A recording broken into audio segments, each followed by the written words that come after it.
Hello అందరికి welcome to our channel. ఈరోజు మైసూర్ బజ్జీ రెసిపీని చూద్దాం పదండి.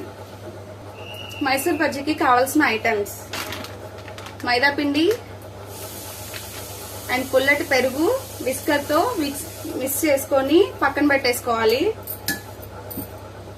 అండ్ సాల్ట్ తగినంత, అండ్ బేకింగ్ సోడా చిటికెడు, అలాగే జీలకర్ర,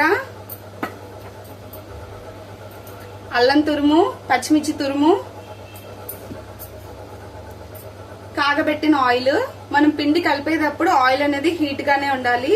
ఇలా హీట్ గా ఉన్నప్పుడు పిండి కలిపితేనే ఆ బజ్జీ అనేది కాస్త ఉబ్బి మంచిగా వస్తుంది, టేస్ట్ అనేది బాగుంటుంది. అందుకే కాచిన ఆయిల్ అనేది నేను యూజ్ చేస్తాను. ప్రిపరేషన్ చూద్దాం.